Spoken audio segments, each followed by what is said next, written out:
that everyone thinks that they want to be the driver, but no one actually is paying attention to the driver. They're imagining themselves.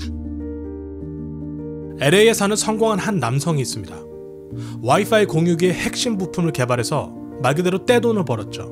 돈을 가지고 놀이를 할 정도였습니다. Totally true story. It was the craziest thing. Valang, there's this guy, I won't say his name, but he was worth several $100 million, and he was just a complete maniac. He used to carry around this stack of $100 bills that I swear was 4 or 5 inches thick. And he would just walk up to strangers and pinch a little bit off the top and just hand it to them, just to see the reaction on their face. And he did this all the time. And he had all these crazy things, including the story I tell in the book. He told us one day, he pinched off a thick stack of $100 bills, and he said, go to the jewelry store and get us some coins, some gold coins. And one of my colleagues did it. And he came back, and him and his friends just sat there skipping them into Pacific Ocean, just cackling to each other, like who can make it the farthest. And they're throwing $1,000, $1,000, $1,000. And they just thought it was the funniest thing in the world. 그러던 어느 날 자주 드나드는 호텔에서 전등을 하나 깼습니다. 호텔 직원은 전등이 $500, 대략 60만 원짜리라고 이야기했고, 남성은 돈 뭉치를 꺼내 $500를 내주며 이렇게 말했습니다. 당장 내 눈앞에서 사라져.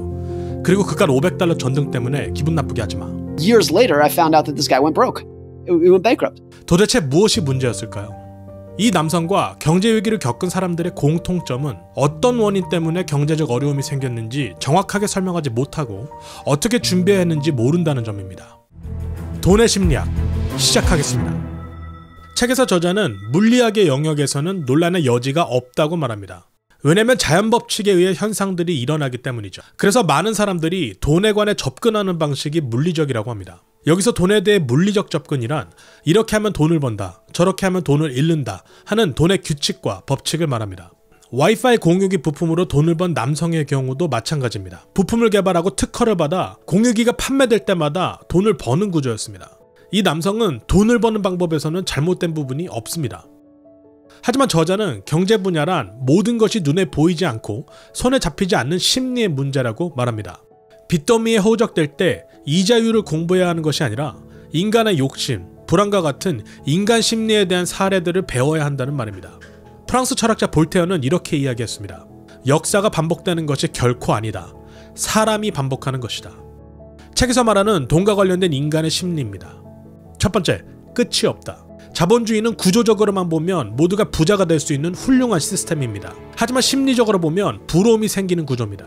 연 억대 수입을 벌어들여서 상위 10% 안에 들어가도 상위 10% 안에 드는 사람끼리 자리 싸움을 하게 되고 그 안에서 상위 1%끼리도 자리 싸움을 합니다. 워렌 버핏은 이런 인간의 심리를 너무 잘 알고 있기 때문에 다음과 같은 말을 했습니다. 원하는 것과 원하는 것 같은 것을 구분하라. 두 번째, 돈을 벌려고 하지 말고 자유를 원하라. 돈은 도파민과 코티솔이다 라는 말이 처음 나왔을 때 많은 사람들이 신선한 충격을 받았습니다. 돈을 많이 벌수록 도파민이 올라가고 많이 잃을수록 스트레스 호르몬인 코티솔이 나온다는 이야기인데요.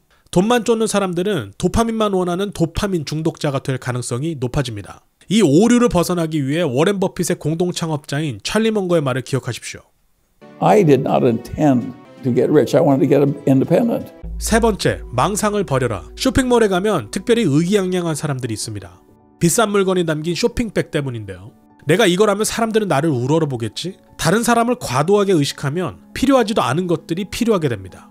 저자 모건은 말합니다. I'm a car guy. I love that. Never once did I look at the driver and say, that guy's cool. What I did is I imagined myself as a driver and I thought people would think I'm cool. That was my first kind of light bulb into how wealth works, that everyone thinks that they want to be the driver, but no one actually is paying attention to the driver. They're imagining themselves. People think about themselves way more than they think about other people. But we all think that everyone's looking at us. I think that's like a universal thing. Everyone thinks like, oh, this person's looking at me. They're impressed with me. 네 번째, 틀리지 않은 것에 집중하라.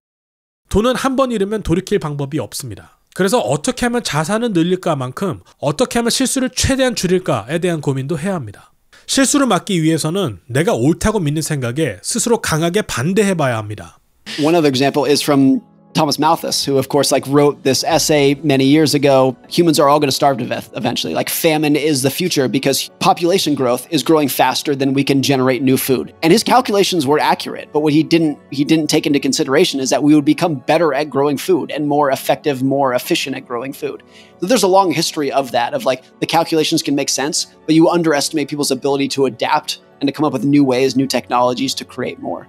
다섯 번째, 인내와 탐욕. 책에서는 약 90억을 번 청소부 할아버지 이야기가 나옵니다. 평생을 한 집에 살면서 우량주에 투자한 결과였는데요. 리처드 포스콘이라는 하버드 출신 메릴 린치 경영인의 이야기도 있습니다. 방이 11개, 엘리베이터 2대, 수영장 2개, 차고가 7개이고 한 달 유지비만 1억이 드는 집에 살았습니다. 40대 은퇴한 성공한 비즈니스인의 대명사였습니다. 하지만 2008년 경제위기 때 그는 파산했습니다.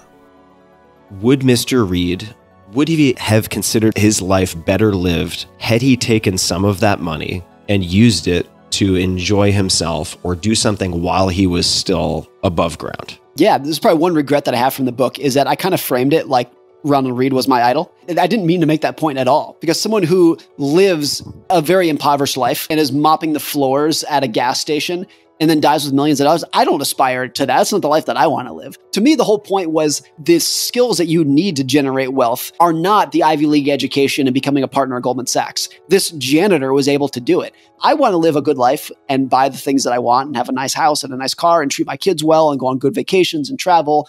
The whole point of that was just showing that the skills that you need do not come from the traditional sources that we associate financial success with. 저자는 말합니다. 청소부 할아버지가 하버드 출신 심장 전문의보다 심장 수술을 더 잘할 수 있는 것은 아니다. 하지만 경제적 성공은 겉으로 보이는 화려함이나 지능이 아닌 돈에 대한 행동과 자세와 관련이 있다. 나는 이것을 돈의 심리라고 부른다.